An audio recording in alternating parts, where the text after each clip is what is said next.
Shalom, selamat berjumpa kembali dalam acara Obsesi Hati, obrolan seputar suami istri yang sehat dan rohani. Bersama saya Leo Sumampo dan saya Fitri Sumampo Sitorus. Nah, ketemu lagi malam ini dan pembahasannya ini luar biasa ya. Karena sangat relevan untuk saat ini ya. Karena sering terjadi dan setiap rumah tangga kita. Judulnya apa? Pola asuh anak di era digital. Pola asuh anak di era digital. Betul. Saya jadi teringat ada satu statement yang ditulis oleh Hope Channel ya. Bunyinya seperti demikian. Di tengah kemajuan teknologi yang pesat, orang tua menghadapi tantangan baru dalam pola asuh anak, dikatakan. Penting untuk mendampingi dan mengarahkan anak-anak dalam menggunakan teknologi secara bijak. Dengan memadukan pengawasan yang ketat dan pemahaman yang mendalam, kita dapat membantu anak-anak kita memanfaatkan teknologi untuk hal-hal positif tanpa terjerumus pada sisi negatifnya. Wah, dan ini akan dibahas pada malam hari ini melalui narasumber kita ya. Betul. Nah, topiknya sangat baik sekali ya. Sebelum memulai acara, kita akan mengikuti bacaan ayat tema kita terdapat di dalam Daniel 12 ayat 4. Daniel 12 ayat 4, demikian firman Tuhan. Tetapi engkau, Daniel, sembunyikanlah segala firman itu, dan meteraikanlah kitab itu sampai pada akhir zaman. Banyak orang akan menyelidikinya, dan pengetahuan akan bertambah. Mari kita sama-sama tunduk kepala dan berdoa. Bapa di surga, puji syukur atas segala berkat kasih karunia Kau berikan kepada kami. Pada kesempatan yang indah ini kami dapat berkembali mengikuti acara Obsesi Hati. Tuhan kiranya memberkati acara ini dari awal hingga pada akhirnya. Memberkati narasumber kami yang akan membawakan materi yang sangat baik, yang sangat relevan untuk saat ini. Memberkati juga para pemirsa yang menyaksikan agar ini dapat menjadi pelajaran penting bagi kehidupan kami masing-masing.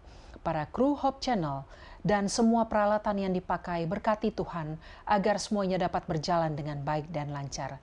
Terima kasih Tuhan, dalam nama Yesus kami berdoa. Amin.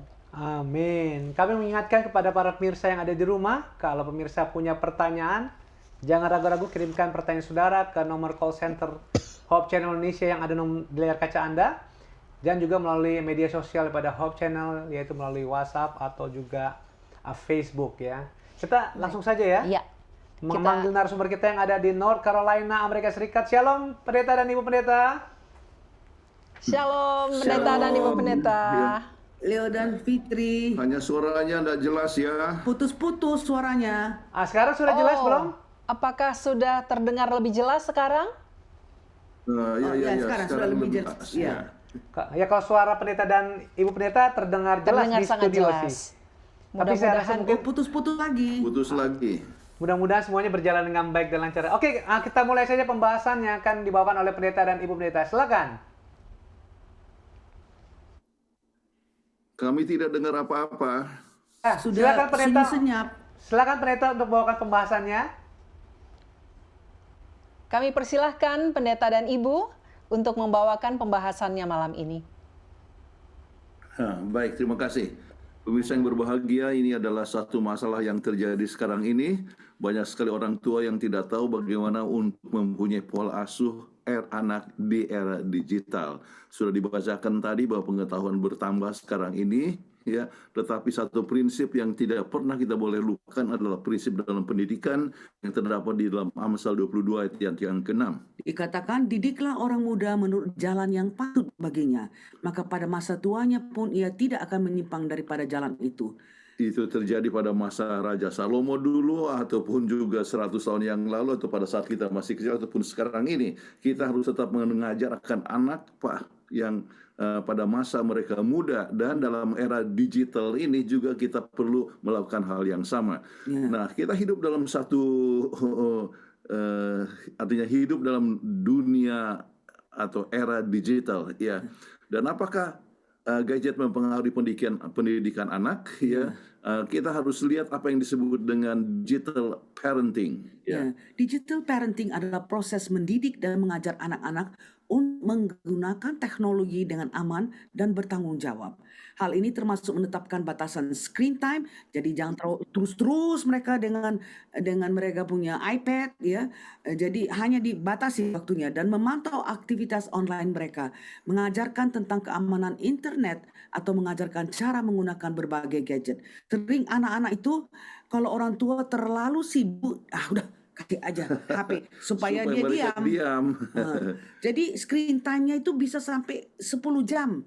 Jadi anak itu terus nongol terus dengan HP. Jadi itu Dan harus dibatasi. itu sangat berbahaya dan kita pernah bahas tempoh hari tentang bahaya daripada gadget. Iya, Oke. iya. Nah, jadi pentingnya untuk digital parenting ini adalah penting untuk menerapkan digital parenting kepada anak-anak karena ada banyak bahaya yang dapat terjadi pada anak-anak di internet ya seperti Online online bullying, bullying, predator online atau konten konten yang tidak konten yang pantas. tidak pantas ya.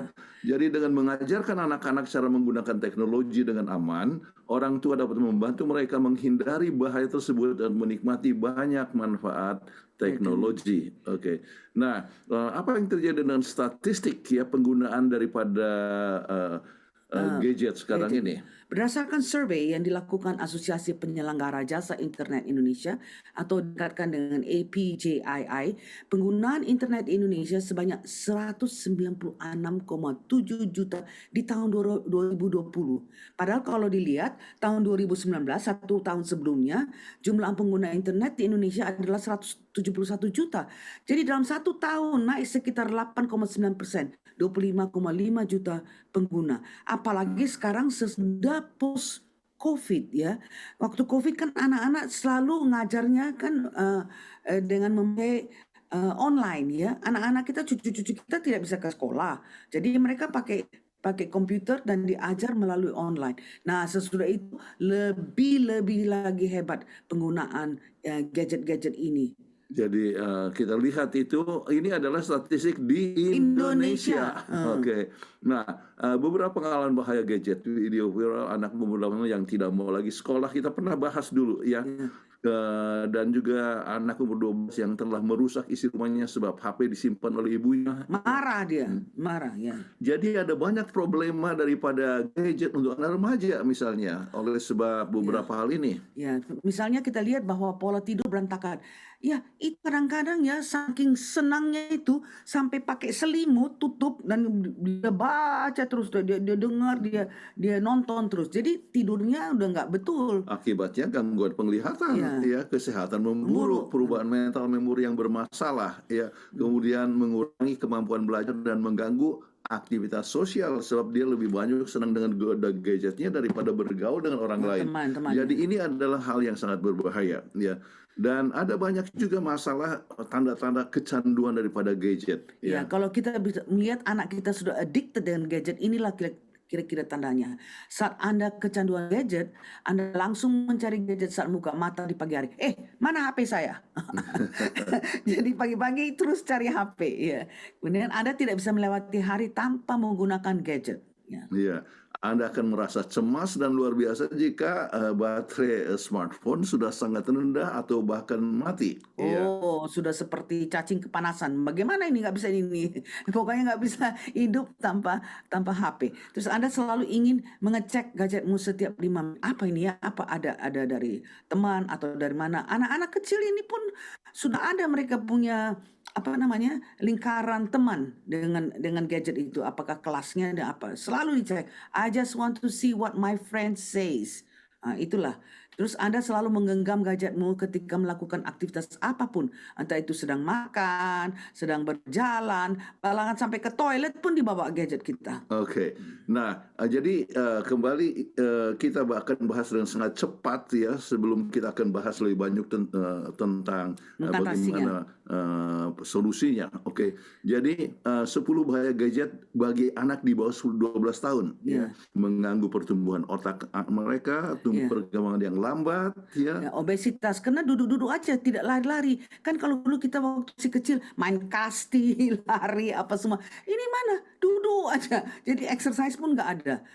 Kemudian kurang tidur, kelainan mental ya, sifat yang agresif. Kenapa? Sudah banyak sekali dipelajari dari gadget ya. kecanduan kita sudah lihat itu, pikun digital, ya, kemudian radiasi emisi dan juga proses belajar yang tidak berkelanjutan, ya, dan banyak orang yang lebih senang dan gadget daripada sekolah yang dirasa membosankan, ya. Nah, dalam keadaan ini berbagai macam potensi negatif yang dapat terjadi, ya. Berpotensi menyebabkan gangguan perilaku. Dia nggak bisa karena tidak pernah bersosialisasi dengan teman-teman. Yang dia lihat hanya HP. Jadi akhirnya dia pun ada gangguan perilaku, tidak tahu socializing. Jadi gampang sekali untuk marah, gampang tersinggung dan sebagainya, dan menyebabkan kecanduan gadget sudah jelas. Kemudian potensi mengalami cyberbullying, ya, dan itu cyberbullying itu adalah hal yang berbahaya yang banyak sekali merusak mental daripada anak-anak kita. Nah, berpotensi menyebabkan gangguan tidur. Kita sudah bahas obesitas, kemudian bahaya kepada otak dan penglihatan, ya, mengganggu imunitas anak kalau dia tidak bergerak, tidak olahraga, tidak bergerak, tidak tidur cukup. Kalau kita tidak tidur cukup, immunity kita akan menurun, ya. Dan anak pun jadi kelelahan, kemudian sakit kepala, potensi minum, interaksi sosial, dia tidak bisa lagi gampang bergaul, kurang fokus, kemudian memicu sakit leher atau punggung atau postur yang bungkuk dan sebagainya. Nah, hasil dari berbagai penelitian menunjukkan bahwa gadget bagi anak menimbulkan masalah kesehatan mental, perubahan perilaku, hingga depresi. Nah, ini yang kita sangat khawatirkan kepada anak-anak atau cucu-cucu kita. Anak-anak menjadi agresif dan mudah tersinggung jika orang tua tidak memberikan mereka akses menggunakan ponsel atau tablet. Nah, iritabilitas juga akan mempengaruhi keterampilan lainnya, khususnya dalam hal menahan diri, berpikir, dan mengendalikan emosi. Padahal keterampilan ini membentuk dasar untuk kesuksesan di masa depan. Biar bagaimanapun kita punya IQ tinggi, kalau anak itu tidak tahu IQ-nya jelek, nggak bisa diterima kemana-mana kerja. Susah sekali. Jadi ini berbagai macam masalah yang telah terjadi kepada kita punya anak-anak oleh sebab, ya, pengaruh ini. Bahkan baru beberapa minggu yang lalu kita dapatkan suatu penemuan mereka yang menggunakan gadget lebih daripada 2 jam per hari, anak-anak, kemungkinan untuk mendapatkan depresi itu 2 kali lipat. Ya. Jadi ini satu hal yang sangat berbahaya sekali. Tetapi sekarang kita mau coba satu hal yang positif, oke? Misalnya kita bisa mengajar Alkitab dengan gadget. Iya, pakai Gracelink. Misalnya Gracelink, ya, itu program Gracelink kita dapatkan di dalam kita dapatkan online. Inilah yang kami buat dalam mengajarkan cucu-cucu. Ya. Buka Sabat kami dengarkan kisah dari Gracelink, ya. Dan mereka minta selalu, opa, oma mau Gracelink. Ya, buka satu lagi. Sudah cerita satu tambah satu. Jadi dari situ kita bisa memupuk bagaimana tabiat rohani yang baik. Ya, jadi cerita, tapi memakai gadget, memakai Gracelink. Cerita misi, ya. Jadi diceritakan oleh gadget. Jadi anak-anak bisa mengetahui pekerjaan Tuhan di mana-mana dan sebagainya. Ya, jadi dapatkan informasi melalui gadget. Ya. Nah, sekarang kita mau coba lihat bagaimana untuk mendidik anak di era digital itu dengan tepat. Ya. Ada 20 cara dan kita coba lihat sama-sama. Ya, pertama orang tua harus menambah pengetahuan. Jadi orang tua juga jangan sampai apa dikatakan teknologi illiterate, gaptek, ya. Jadi harus belajar juga, jangan gaptek. Orang itu harus tahu, belajar. Ya. Jadi jangan sampai cucu lebih tahu daripada Anda, ya. Anda harus belajar supaya bisa mengajar anak-anak itu dengan tepat. Oke. Terus batasi screen time untuk anak-anak. Jadi paling banyak 2 jam. Ya. Tidak boleh lebih daripada itu, ya. Dan anak-anak itu harus tetap mempunyai kegiatan-kegiatan yang lain. Ya. Kemudian menggunakan perangkat digital dengan bijaksana, sangat dengan wise. Apakah dengan mempelajari? Mereka bisa main games atau bisa main, tapi gamesnya pun harus lihat games yang bagaimana. Jangan terlalu kompetitif yang bisa menimbulkan semangat kompetisi kepada anak-anak, ya. Kemudian jadi bijaksana termasuk di dalam menghindarkan hal-hal yang bisa membahayakan akan pengembangan anak-anak itu. Iya, mendampingi dan meningkatkan interaksi. Jadi orang tua harus tahu apa yang mereka lihat. Jangan dibilang, oh ini aja, ini mau ini. Apa yang kamu orang lihat? Oh kalau ini boleh. Iya, jadi sama-sama untuk lihat bersama, mendampingi dan meningkatkan interaksi, ya. kemudian menelusuri kegiatan anak di dunia maya. Jadi kembali ya mendampingi akan anak supaya jangan sampai anak itu mencari sesuatu hal yang justru merusak akan pengembangan mereka. Kemudian yang keenam kita lihat menjadi panutan yang baik. Kalau orang tua terus dengan HP, ya anaknya kan pasti akan terus dengan HP. Tengoklah, mama papa pun terus dengan handphone terus. Iya. Jadi ya dia akan, Ini sangat berbahaya sekali. Jadi orang tua juga harus mempunyai batas ya. Ada waktu dengan HP ya, ada waktu juga untuk tetap bercerita, untuk main games, olahraga dengan anak-anak dan sebagainya. Jadi harus ada keseimbangan dalam diri orang tua sehingga anak-anak juga akan mengikuti akan jejak orang tua dengan baik. ingat, anak-anak belajar by modeling. Jadi parents have to be good model. Kalau orang tua tidak menjadi panutan yang baik, anak-anak pasti akan ikut orang tua juga terus dengan HP-nya. Kemudian menginformasikan pentingnya privacy dan bahaya daripada internet. Ya, bahaya daripada internet oleh sebab terlalu banyak informasi, misalnya pornografi, itu jutaan situs tentang pornografi ada. Jadi itulah sebabnya anak-anak itu harus mengerti bahayanya daripada internet tersebut. Kemudian hindarkan penggunaan gadget sebagai alat penenang emosi anak. Ini yang kita sering lihat. Kalau anak-anak sudah nangis, sudah supaya dia diam, dikasih aja supaya tenang. Jadi kasih. Jadi anak itu jadi tenang oleh sebab nonton dan sebagainya. Dan ini adalah satu hal yang tidak boleh dilakukan. Seimbangkan waktu bermain di dunia maya dan nyata. Jadi kembali kita katakan paling banyak bahkan 2 hours. tergantung kepada usianya dan sering misalnya anak-anak cucu-cucu kami orang tuanya katakan maksimum 1 jam kalau semua pekerjaan sudah selesai. Kalau sudah selesai main piano, sudah main praktis gitar misalnya, ataupun juga sudah selesai dengan voice lesson, atau sudah selesai dengan dia punya pekerjaan rumah, boleh 1 jam, tetapi itu pun harus lihat acara apa yang dilihat. Terus periksa riwayat browser anak sesekali. Jadi dengan orang tua ataupun dengan opa oma, kalau kita lihat, oh ini dia browse-nya kemana ini? Ini hanya atau nonton saja atau bagaimana? Jadi kita sudah harus perhatikan, jangan sampai mereka salah gunakan ya. Dan gunakan browser yang ditujukan untuk anak-anak, hanya untuk anak-anak saja. Jadi banyak program-program kisah-kisah Alkitab misalnya menggunakan akan internet dan ada hal-hal yang membuat itu cerita Alkitab menjadi sangat hidup-hidup, live. Jadi anak-anak senang Jadi kita harus lihat bahwa anak-anak lihat hal-hal yang baik positif untuk anak-anak Terus menjembatani kesenjangan komunikasi. Jadi dalam arti tetap berkomunikasi, misalnya tanyakan apa yang tadi nonton diskusikan apa itu baiknya, apa yang kita bisa pelajari dari situ dan sebagainya Kemudian sarankan penggunaan bookmark jadi ada tandanya apa yang sudah dilihat dan mana yang belum dan sebagainya. Kemudian cegah anak menggunakan wifi yang ada di publik karena itu nggak ada dikontrol. Tidak bisa dikontrol dan itu adalah hal yang bisa sangat merusakkan anak-anak, dan hal ini kembali adalah masalah pornografi, sangat berbahaya sekali. Terus kemudian pinjamkan gawai sesuai kebutuhan anak. Jadi yang dimaksudkan kembali dengan kebutuhannya. Kalau memangnya ada assignment dari sekolah, itu adalah perlu kadang-kadang perlu gadget untuk misalnya komunikasi dengan orang tua itu adalah penting kemudian pada saat dia sudah selesai semua homework, kemudian diberikan akan ini untuk misalnya main tetapi kembali dalam waktu yang terbatas. Terus kemudian ajarkan anak untuk meminta izin saat ingin install aplikasi. Jadi kita tahu apa application yang dia install di dalam gadgetnya. Berikan imbauan untuk berhati-hati saat publikasikan foto dan video.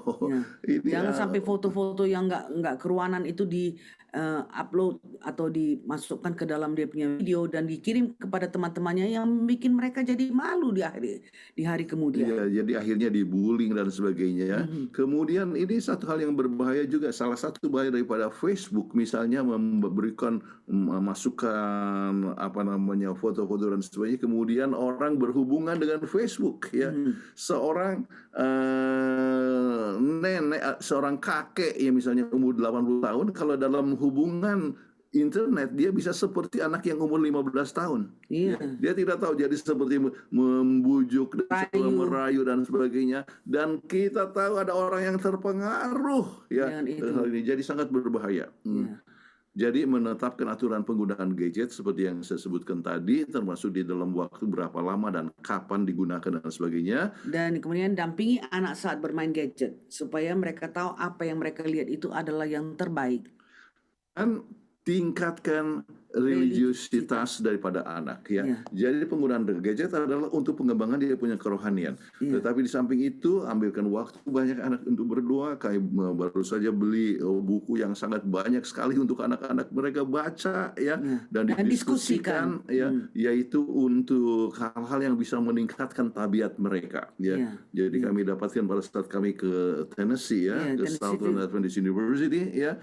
Anak kami punya keponakan baru umur 7 tahun meninggal karena menderita lymphoblastic leukemia. Tapi dia baca buku itu. Anak itu baru 7 tahun tapi suka baca. Dia baca buku itu sampai dia bilang inilah yang memberikan dia bersedia untuk menghadapi kematian. Sampai dia bilang death is nothing, dia bilang. Itu hanya tidur. Tidak berarti apa-apa, hanya tidur saja. Jadi dia sudah siap untuk menghadapi akan kematian. Itu pelajaran Alkitab yang sangat bagus sekali. Baik, nah 7 tip tambahan untuk pengawasan anak di era digital ya. Kembali orang tanggung jawab penuh ya. Orang tua harus memastikan bahwa dia bertanggung jawab apa yang dilihat oleh anak dan sebagainya. Dan kemudian harus ada pendekatan ya. Jadi kita jangan hanya biarkan saja anak itu memakai gadget tanpa ada supervision daripada orang tua. Dan harus jelas tujuan pengasuhan. Apa kita mau? Kita mau anak kita ini untuk makin hari melihat tabiat Kristus yang begitu baik sehingga mereka bisa jatuh cinta kepada Yesus dan akhirnya mau mengikut apa yang Yesus katakan. Jadi tujuan pengasuhan kita adalah supaya dia mengenal akan Yesus ya. Oke, harus jelas tujuan pengasuhan ya. Apa tujuannya. Jadi kembali adalah untuk membimbing mereka kepada Tuhan ya. Kemudian perlunya waktu berbicara baik-baik, artinya komunikasi antara orang tua dengan anak ya. Jangan sampai gadget memisahkan hubungan antara anak dengan orang tua ya. Terus berbicara baik-baik dengan anak-anak supaya ada komunikasi. Anak-anak ini kalau di ngomongin bisa ngerti, tapi kalau nggak di ngomongin dia nggak ngerti. Oke, kemudian mengajarkan nilai agama, kita sudah singgung, persiapkan anak untuk masuk pubertas ya. Jadi sampaikan kepada anak, misalnya untuk anak-anak gadis ya, saya ingat Bapak anak saya ya, Andrea mengajarkan kepada Chelsea ya, sebab dia sudah mau masuk 12 tahun, dia sudah berbicara tentang persiapan untuk mengalami misalnya menstruasi. Jadi diterangkan, sebab kalau kita orang tua tidak terangkan itu kepada anak-anak, dia yang dapat dari orang lain, dan yang didapat dari orang lain itu bisa lebih jelek. Karena kan orang tua lebih bisa memberikan keterangan yang lebih baik. Jadi itu yang kita harus ajar kepada anak. Persiapkan anak untuk masuk era digital dengan memilih program-program yang baik saja. Jadi sampai anak itu dapat mengetahui, ini tidak baik, ini adalah baik dan sebagainya. Baik, cara mengatasi penggunaan gadget ya, jangan gunakan gadget di depan anak untuk berikan contoh yang baik ya. Jangan gunakan gadget di depan anak ya untuk berikan contoh yang baik. Jadi kita tahu bahwa kita bisa mengekang diri ya. Jangan belikan anak gadget, terutama smartphone, di bawah 16 tahun. Wah, ini adalah satu sebelum anak itu dapat lebih bisa membedakan dirinya ya. Pastikan gadget berada di tangan Anda dan jauh dari genggaman anak di malam hari. So kalau kita lihat, kalau dia dapat itu gadget di malam hari, karena addiction-nya itu bisa mereka mau tutup pun di bawah selimut asal pokoknya bisa nonton aja. Jadi harus dipisahkan itu ya. Batasi penggunaan gadget pada anak setiap harinya kita sudah sebutkan, misalnya 1 jam ya, sesudah selesai dia punya pekerjaan rumah ataupun praktis piano dan sebagainya. Tapi kalau kita batasi penggunaan gadget itu, kita harus ada, jangan bilang jangan nonton. Jadi apa sekarang? Ayo kita main apakah soccer, main badminton atau apa, sehingga anak itu dialihkan kegiatannya dari gadget ke physical activity. Jadi itulah yang diberikan di sini, misalnya alihkan untuk menyenangkan lain seperti melukis, membuat kerajinan tangan dan sebagainya. Ya. Itu Kemudian pasang figur parental control untuk memantau penggunaan gadget pada anak, jadi orang tua tahu apa yang dilihat oleh anak. Ya. Kemudian ajak anak melakukan aktivitas fisik, misalnya berjalan-jalan di taman atau bermain petak umpet ya. Umpet, sembunyi, ya. Sering kita gunakan itu anak-anak ya, kita lari menyembunyikan diri dan sebagainya. Oke. Jadi dia ada aktivitas yang lain. Ya. Oke. Jadi ini potensi hal kita sudah pernah bahas tentang berbagai macam bahayanya, ya. Tetapi kita lihat yang sangat penting dalam mengatasi kekacauan gadget ini adalah perbanyak sosialisasi dengan teman dan orang terdekat. Ya. Oke. Jadi anak-anak itu mungkin kita bilang, oke, sekarang kamu mau hari lahir, yuk kita sama siapa saja yang kita harus undang, kasih masukan dari dia. Jadi dia ada bagian dalam sosialisasinya, misalnya dengan undang teman waktu hari lahir ya. Mematikan gadget 30 menit sebelum tidur, ya. Menghapuskan beberapa aplikasi yang membuat Anda kecanduan. Jadi kalau kita lihat ini adalah satu hal yang sangat berbahaya, maka kita harus hapuskan. Ya. Berikan batasan waktu dalam penggunaan gadget. Kita sudah singgung, kemudian gadget diganti dengan buku-buku. Ya, kita senang bahwa kita punya cucu-cucu selalu baca buku. Ya, itu hal penting. Malahan sekolahnya bilang 30 menit per hari harus baca buku. Jadi mereka punya requirement, persyaratan harus baca buku. Jadi bikin anak-anak itu untuk suka baca buku. Kemudian saat berpergian, simpan gadget di dalam tas. Ya. Kemudian mengetahui dampak daripada kecanduan gadget dan adanya sahabat gadget. Artinya tidak ada gadget hari itu. Itu yang sangat penting untuk diketahui. Jadi sebagai kesimpulan, ya, kembali dalam era digital, pendidikan anak haruslah ekstra hati-hati. Ya. Kemudian setiap anggota keluarga harus banyak berdoa dan berserah kepada Tuhan agar penggunaan teknologi jadi berkat, bukan jadi kutuk dalam keluarga. Biarlah teknologi itu bisa merapatkan mereka kepada Tuhan dan bukan membuat mereka menjadi ngawur, marah, malahan bongkar rumah karena mama nggak kasih gadget dan sebagainya. Oke, kemudian orang tua harus mempunyai pengetahuan dalam teknologi digital hingga dapat membimbing anak-anak dalam menggunakan teknologi ke arah yang positif, jadi bukan negatif ya. Jadi banyak hal yang dapat dipelajari melalui online ya. Banyak sekali membuat research apa semua, tetapi ya jangan sampai justru yang mereka lihat adalah hal yang negatif. Misalnya kita bilang, ayo kita bikin pita ya. Bagaimana belajar dari online? Dia bikin pita sendiri. Saya ingat sekali bagaimana saya punya saya punya kakak itu kepada cucunya. Ayo kita bikin pakai baju, bikin cara baju. Dilihat dengan online. Bagaimana untuk bikin baju popi ya, lalu dipotong sama-sama. Wah, senang sekali mereka. Jadi teknologi itu bisa yang ke arah positif, bukan yang ke arah negatif ya. Jadi orang tua dapat menggunakan teknologi dalam membimbing anak-anak dalam tabiat dan pengembangan yang seimbang dalam fisik, mental dan rohani ya. Jadi kembali ya, olahraga tetap harus dijalankan, ya, bergaul dengan orang lain dan sebagainya. Dan itu dapat terjadi kalau gadget itu dibatasi. Ya. Dan gadget itu digunakan untuk hal-hal yang baik. Misalnya, ayo kita belajar masak sekarang. Ayo kita bikin masak. Kita lihat bagaimana cara masak di dalam video ini, ya. Terus anak-anak, wah senang sekali mereka. Biar yang kecil-kecil aja, misalnya potong-potong sedikit-sedikit. Jadi mereka merasa ada yang positif dalam teknologi yang bisa mereka pelajari. Dan orang tua juga harus menggunakan waktu yang cukup agar anak-anak mempunyai kegiatan yang seimbang antara dunia maya dan dunia nyata ya. Ini penting sekali diatur bersama-sama ya, vacation sama-sama, bergerak bersama-sama ya, berenang bersama-sama, itu soccer ya, main badminton semua sama-sama. Jadi semua itu serba seimbang. Oke. Demikianlah pembahasan kami, kita lihat kepada sesi berikutnya.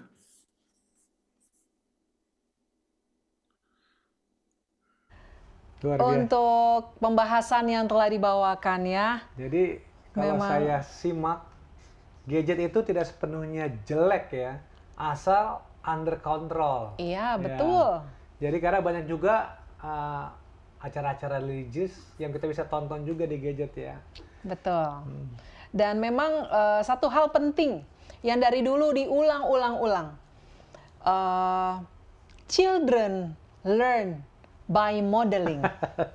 Kelihatannya simple, tapi kita tidak menyadarinya sampai anak kita atau orang yang di sekitar kita lihat, loh kok kayak saya tahu ya, kayak saya ya gitu ya.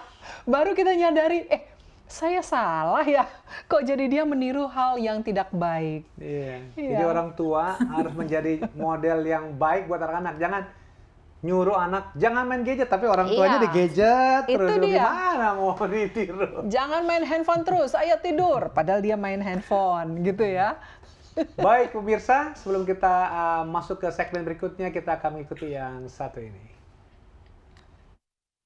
Tahukah Anda, selain cinta dan narkoba, ternyata game online juga bisa bikin candu loh.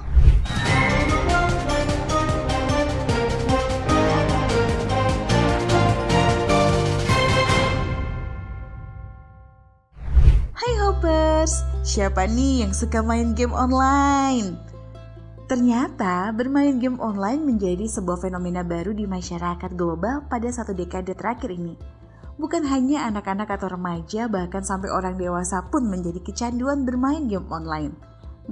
Kok bisa orang dibilang kecanduan game online?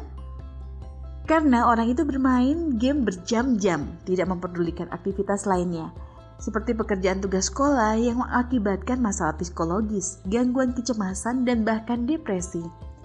Nah Hoppers, berikut ini tim redaksi Hope Channel Indonesia memberikan setidaknya 5 cara bebas dari kecanduan game online yang dilansir dari buku Rumah Tangga dan Kesehatan.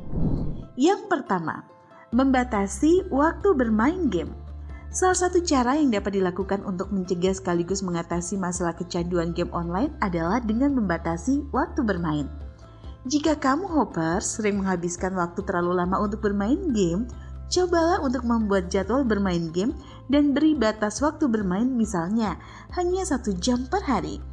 Buatlah jadwal harianmu agar dapat membantumu membagi waktu antara bermain game dan menyelesaikan kewajiban lain. Jika perlu, bisa juga membuat catatan pengingat atau alarm di ponsel agar tidak terlalu lama bermain game. Kedua, mencari hobi baru. Untuk mengurangi obsesi terhadap game yang sering dimainkan, kamu sebaiknya mencoba beberapa hobi baru selain bermain game. Misalnya bermain alat musik, melukis, berolahraga, atau membaca buku. Aktivitas tersebut bisa digunakan untuk mengalihkan perhatianmu dari layar ponsel atau komputer. Tak hanya baik untuk mengurangi kecanduan game online, aktivitas fisik atau olahraga rutin juga dapat menjaga tubuh tetap sehat dan fit, serta mencegah dan meringankan masalah kesehatan karena terlalu sering bermain game, misalnya nyeri punggung. Ketiga, meletakkan perangkat game di luar kamar tidur. Kamar tidur sering menjadi tempat yang nyaman untuk bermain game online. Jika sudah kecanduan, Anda mungkin bisa menghabiskan waktu berjam-jam hingga larut malam untuk bermain game di kamar. Hal ini tentu bisa mengganggu waktu tidur dan lama-kelamaan akan berdampak pada kondisi kesehatanmu. Untuk mengatasi kecanduan game online, sebaiknya letakkan perangkat yang digunakan untuk bermain, seperti ponsel, komputer, atau konsol game di luar kamar tidur. Dengan demikian, Anda dapat mengurangi waktu bermain karena tidak ada perangkat bermain di dekat Anda. Keempat, menghapus aplikasi game online. Bila sangat susah bagi kamu Hoppers menahan godaan untuk bermain game online, hapuslah semua game online itu dari telepon genggammu. Lakukan dengan cepat dan tanpa berpikir panjang, atau singkirkan semua perangkat yang digunakan untuk bermain seperti ponsel, komputer, atau konsol game lainnya dari rumahmu. Dengan demikian, godaan itu akan berakhir sehingga Anda tidak tergoda lagi untuk memainkannya. Kelima, minta pertolongan. Pertolongan pertama yang harus kita minta adalah dari Tuhan. Kitab suci berkata, roh kita penurut tetapi daging kita lemah. Yang artinya, Tanpa pertolongan Tuhan, kita manusia daging yang alaminya lemah dan rentan terhadap godaan dan akan mudah dan cenderung jatuh ke dalam kecanduan dan kejahatan. Tapi bila kita terus bergantung kepada Tuhan melalui doa-doa setiap hari, Tuhan akan menolong setiap orang yang berseru kepadanya meminta pertolongan.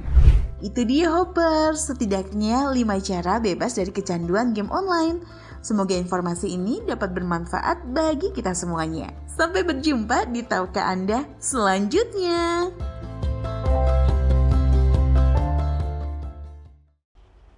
Baik, kembali lagi dalam program Obsesi Hati. Nah, kita akan masuk ke segmen yang kedua, yaitu kita akan melihat video Vlogspot namanya ya. Kita sudah menanyakan ke beberapa responden kita dengan beberapa pertanyaan. Nah, pertanyaan pertama yang ditanyakan yaitu demikian pertanyaannya. Apa dampak pada anak yang kelebihan screen time? Ya, kita saksikan video yang satu ini.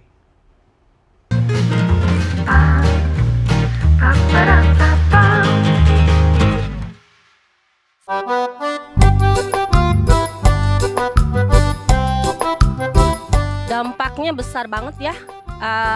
Dia akan terlalu fokus terus sama gadget. Dengan kehidupan lingkungan pun tidak bersosialisasi, agak susah karena kebetulan anak saya seperti itu. Jadi seperti introvert, dia lebih ke dengan dirinya sendiri, sibuk dengan YouTube, dengan segala hal dalam mobile itu. Anak yang kelebihan screen time itu kebanyakan ngelawan pada orang tua, disuruh susah. Suka itu gabut kalau nggak pegang HP. Kalau menurut saya sih, kalau kelebihan screen time itu jadi males ngapa-ngapain anaknya. Cuman adanya di atas kasur sambil rebahan, main HP, kayak gitu.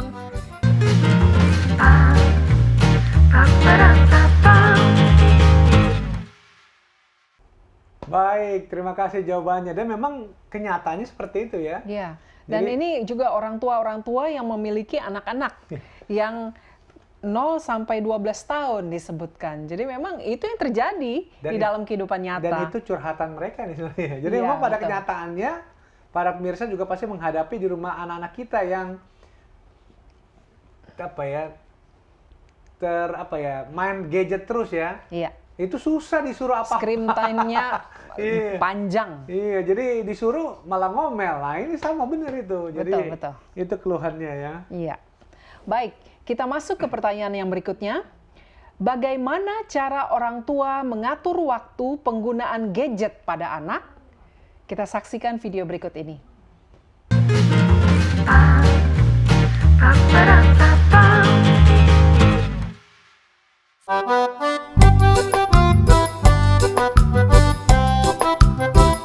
Ya, ngatur waktu. Kalau jamnya sekolah kan ya harus ditinggalin, nggak apa-apa. Kalau istirahat sebentar. Habis itu ya udah, jangan kebanyakan. Kalau mau tidur udah dibatasi waktunya. Kalau untuk saya pribadi, saya menggunakan Family Link. Jadi untuk permainan, WhatsApp, semua saya atur lewat HP saya. Biasanya sih ya, kalau itu di saat sekolah kan tidak boleh. Pulang sekolah istirahat sebentar, boleh main gadget lagi, istirahat lagi, baru main lagi gitu. Kadang-kadang ada juga yang kadang Sabtu Minggu boleh main gitu.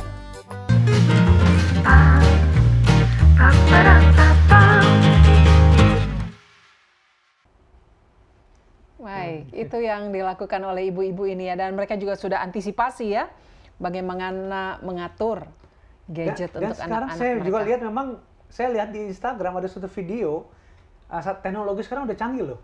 Jadi mereka tuh, saya lihat udah berapa kali saya nonton, jadi anaknya nih, kalau kayak di Amerika ini, dia ke sekolah jalan kaki, tapi sambil main gadget. Nah itu mamanya yang di dapur tuh dia bisa matiin anak itu. Dan melalui handphone mamanya tuh, gadget anak itu bisa dimatiin. Ya, wah, parent guide. Itu mantap banget tuh. Saya nggak tahu kalau Indonesia mungkin sudah ada teman saya aja yang gaptek kali ya. Itu mungkin di rumah kita perlu juga tuh. Jadi kalau kita lihat anak-anak kita kelamaan, langsung stop, langsung nggak bisa lagi dia main. Karena saya lihat di Instagram itu ada teknologinya. Saya nggak tahu kalau di Indonesia sudah ada. Dan itu sangat menolong orang tua untuk bisa mengatur waktu anak-anak dalam bermain Betul. gadget ya. Selain yang dikatakan oleh narasumber kita, pendeta dan ibu pendeta tadi, sebenarnya jangan lebih dari 2 jam. Kalau saya tadi tangkap. Dan ada waktu-waktunya ya. 2 jam itu pas seperti apa, ada waktu-waktunya. Baik, kita masuk ke pertanyaan yang ketiga yang kita tanyakan ke responden kita. Pertanyaannya sebagai berikut. Apa tantangan bagi orang tua dalam mengasuh anak di era digital ini? Nah, kita ikuti video yang satu ini.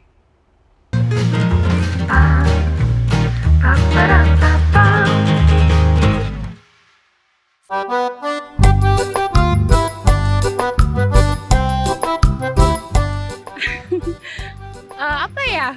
Kayaknya susah ya, soalnya di medsos itu kan banyak yang buruknya ya. Jadi harus lebih waspada aja sih. Harus sering-sering dicek aja medsos anak-anaknya gitu. Besar banget ya. Jadi anak-anak tuh memang harus kenal dengan gadget. Karena sekarang zamannya era digital ya, apa-apa kita harus bisa gitu. Jadi harus benar-benar memang kalau kita ibunya pun harus bisa gitu. Jadi jika anak-anak bermain gadget, kita harus memperhatikan dia gitu. Ya harus sabar. Kita emang sudah perkembangan zaman kayak gini, kita harus mengikuti. Asal jangan berlebihan.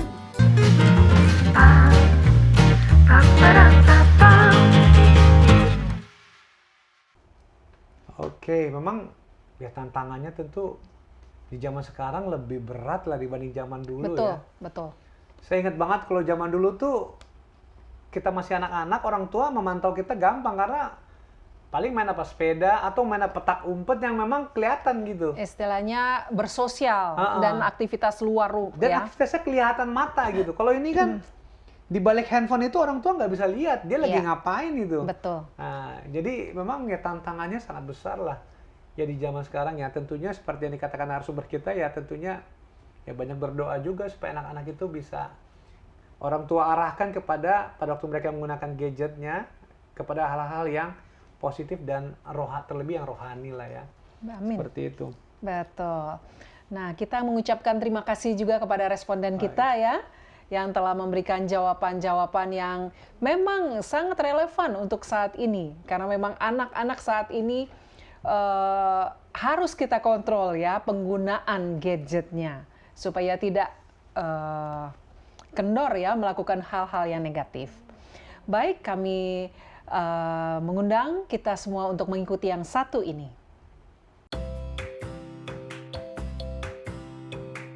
Astaga, berat badanku. Berat badan harus ideal. Aku harus olahraga sekarang. Aku udah siap banget nih olahraga. Lari kemana ya? Tapi enak banget es puding ini. Ayo, siapa yang sama kayak aku? Pulang olahraga, bawa gorengan, bakso, nasi padang. Hiduplah sebagai anak-anak yang taat dan jangan turuti hawa nafsu yang menguasai kamu pada waktu kebodohanmu.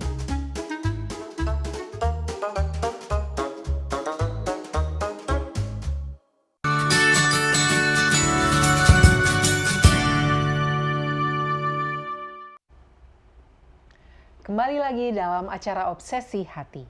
Saat ini kita masuk ke segmen ketiga, yaitu menjawab pertanyaan pemirsa.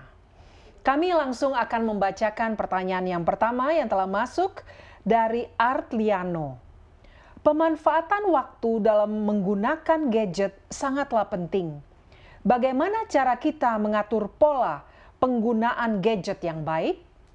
Kami persilakan pendeta dan ibu untuk menjawab.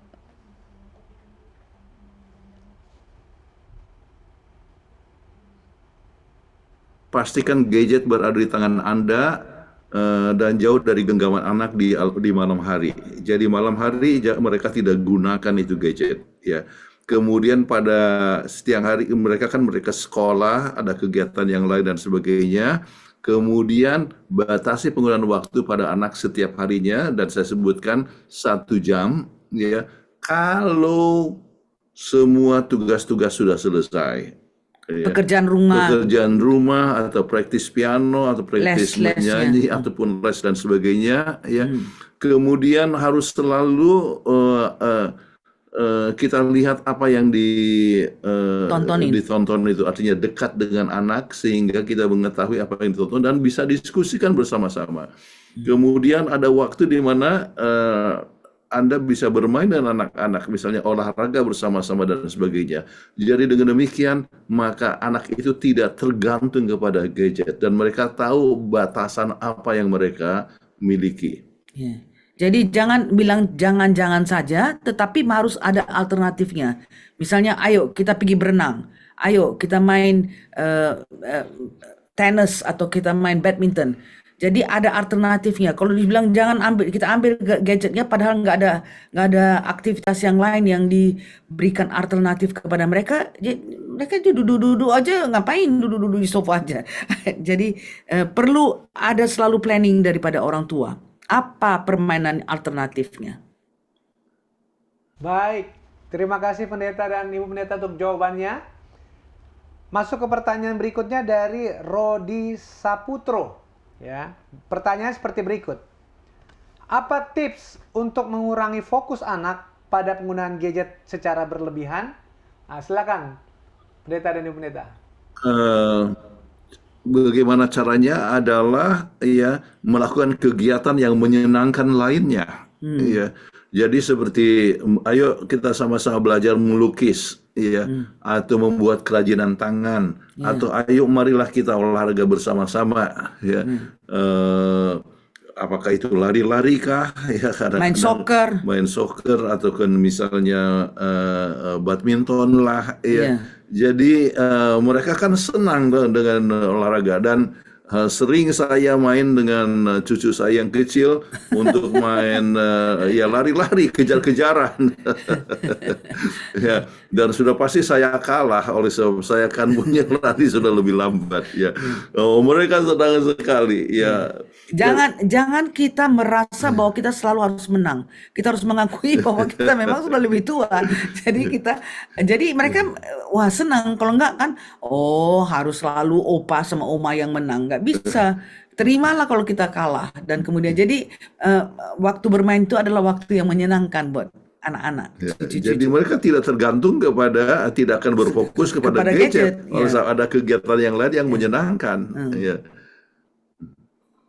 Sekali ya. Betul ya. Jadi memang alternatif harus diciptakan ya. Jadi kalau kita kegiatan lain. Kalau kita lihat anak-anak kita udah mulai tenggelam.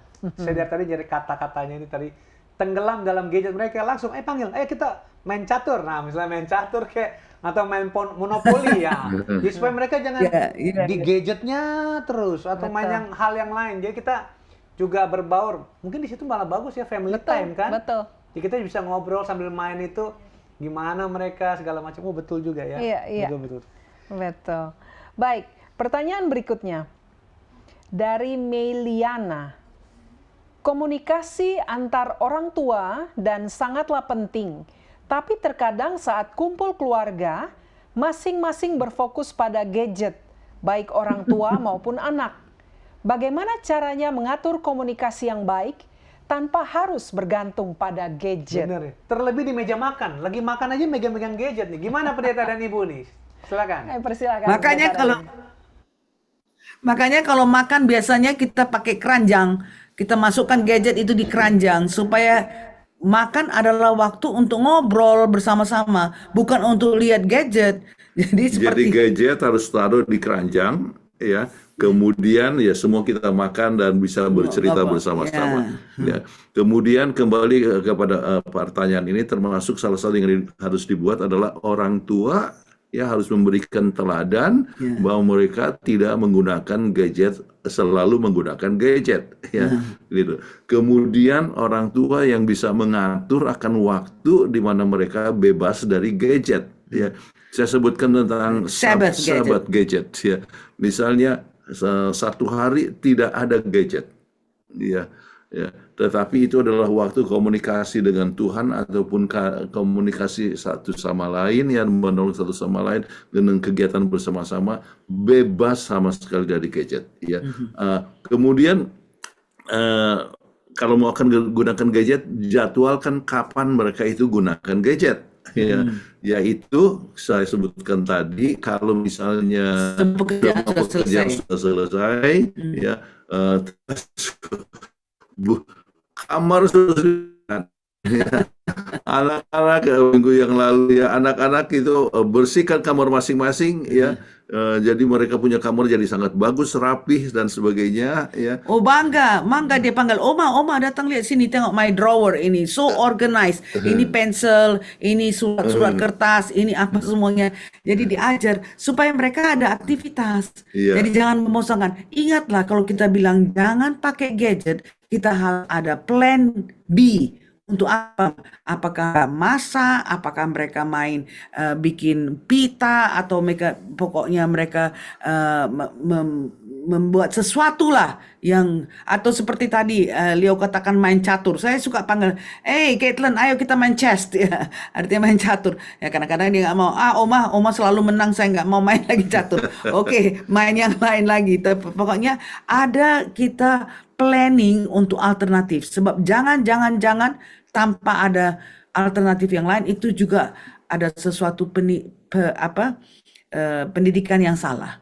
Jadi ambil waktu selalu untuk berkomunikasi. Ya, sebab ini pertanyaan kan tentang komunikasi. Tanyakan ya, bagaimana dengan pendidikan tadi di kelas? Ya, apa yang dipelajari? Ya, kemudian apakah ada suatu masalah, tantangan yang harus dihadapi? Ya, bagaimana menghadapinya? Ya, terus bagaimana tentang perencanaan dan sebagainya? Ya, jadi itu hal yang sangat penting sekali ya, di mana komunikasi antara orang tua dengan anak itu ya berjalan dengan baik dan tidak menggunakan gadget pada saat berkomunikasi tersebut.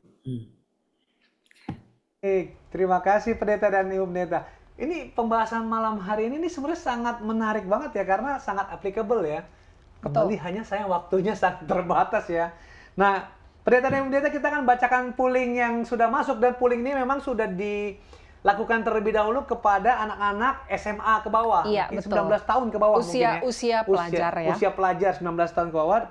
Pertanyaannya seperti berikut. Kira-kira berapa jam kamu menatap layar HP dalam satu hari? Nah, ini ditanyakan kepada pelajar-pelajar tadi dari Betul. SMA ke bawah ya. Betul. Nah, kita saksikan hasil pollingnya di layar kaca Anda. Nah, jadi dikatakan bahwa yang 1 sampai 2 jam 0. Wah, menatap 2 jam itu kosong. Yang 3 sampai 4 jam 20%, 4 sampai 6 jam 60%, di atas 6 jam 20%, paling banyak tuh 4 sampai 6 jam, betul ya? Iya. Wah. Bagaimana tanggapannya Pendeta dan Ibu Pendeta? Silakan. Ya, ini adalah gejala yang membahayakan. 4 sampai 6 jam, Ya, 60%. Ya, Wow. bahkan ada yang di atas 6 jam, bisa 20%. Ini adalah tanda-tanda berbahaya. Tanda-tanda kecanduan Ya, sudah. ini ya artinya sudah kecanduan, kecuali kalau misalnya menatap itu adalah untuk belajar ya, yaitu ada kan sekarang proses belajar mengajar dengan melalui online, oke. Tetapi kalau seandainya ini adalah sesuatu perkara yang tidak ada hubungan dengan belajar, tetapi hanya untuk main game atau untuk nonton video dan sebagainya, maka ini akan mempunyai kecenderungan untuk mengalami masalah Isolasi diri. mental. Ya. Ya. Anak akan selalu mengisolasi diri, kemudian akan gampang sekali untuk Marah. cemas atau untuk marah, tidak bisa bergaul dengan orang lain. Maka ini memberikan gejala-gejala yang berbahaya, dan orang tua harus mengambil suatu tindakan Alternatif. untuk membatasi ini. Ingat, ada banyak cara yang mereka bisa lakukan. Apakah itu dengan berenang, apakah itu dengan main badminton, apakah itu dengan berlari-lari, apakah itu main kasti, ya mungkin anak sekarang nggak main kasti lagi, tapi pokoknya physical activity, ya, yang bisa mereka lakukan untuk kesenangan daripada anak-anak ini, daripada duduk-duduk di sofa hanya nonton-nonton saja. Ini sampai 6 jam lebih, 60% itu mengerikan. satu memprihatinkan, Memprihatinkan. ya. Ya. Ya memang kalau 4-6 jam tuh hampir setengah hari itu kan. Ya, Ya. betul. Mereka main. Oke, baiklah. Kembali pendeta dan pendeta karena waktu kita sudah habis. Silakan pendeta Kuntaraf untuk closing statement-nya. Terima kasih. Masalah gadget itu adalah satu masalah yang cukup serius sekarang ini. Baru-baru ini Departemen Pendidikan di Los Angeles County baru saja mengumumkan mereka anak-anak tidak boleh menggunakan gadget di sekolah. Ya, kenapa demikian? Oleh sebab anak-anak pun ya sibuk dengan gadget walaupun mendapatkan pengajaran di sekolah, tetapi mereka tidak perhatian kenapa sebab dengan gadget ya. Jadi sampai untuk seluruh county itu dikatakan mereka sama sekali tidak boleh menggunakan gadget ya. Kenapa demikian? Oleh sebab pengaruh-pengaruh negatif yang dapat timbul dari gadget. Namun, gadget juga bisa bermanfaat di dalam segi ya pendidikan, menjadi sarana untuk belajar kerohanian dan sebagainya. Jadi orang tua harus mendidik akan anak-anak ya. Pertama, memberikan teladan ya. Yang kedua adalah mengawasi kemudian menggunakan gadget untuk satu hal yang sangat positif ya. Tetapi ingat harus ada kegiatan yang balance ya dalam masalah fisik ya, mental dan rohani. Ya, itu penting sekali. Baik, luar biasa ya pentingnya. Kami mengundang Ibu Kathleen Kuntaraf untuk membawakan doa tutup. Baiklah, sama-sama kita berdoa. Bapa kami yang bertahta dalam kerajaan sorga, terima kasih atas kesempatan yang indah yang Tuhan berikan kepada kami, yang masih bisa memberikan presentasi mengenai bagaimana mengatasi anak-anak jangan sampai adiksi terhadap gadget ini. Tuhan, kami mengetahui bahwa kami adalah orang yang lemah, tapi bila mana kami bergantung pada Tuhan, Tuhan akan memberikan kepintaran, kebijaksanaan sehingga kami dapat memberikan alternatif yang baik, yang sehat kepada anak-anak maupun cucu kami daripada selalu menonton kepada gadget ini. Terima kasih Engkau telah mendengarkan doa kami serahkan ini demi nama Kristus Juru Selamat dan Penebus kami. Amin. Amin. Amin. Baik, terima kasih pendeta dan Ibu pendeta. Sampai jumpa episode berikutnya. Sehat selalu, Tuhan Tuhan berkati. berkati. Tuhan berkati. Baik, demikian akhir dari acara kita pada malam hari ini. Kami ucapkan banyak terima kasih kepada pemirsa Hope Channel Indonesia yang setia menyaksikan acara Obsesi Hati dari setiap Senin malam ya. Ya. Dan juga tentunya kepada narasumber kita, Pendeta dan Ibu Pendeta Kuntaraf yang telah membawakan pembahasan yang sangat luar biasa. Kepada sahabat-sahabat kru Hope Channel Indonesia yang bekerja keras untuk boleh membawa acara ini boleh berjalan dengan lancar dari awal hingga akhirnya. Dan akhir kata, saya Leo Sumampau. Dan saya Fitri Sumampau Sitorus. Saksikan terus Hope Channel Indonesia, televisi yang mengubah hidup Anda. Tuhan memberkati kita.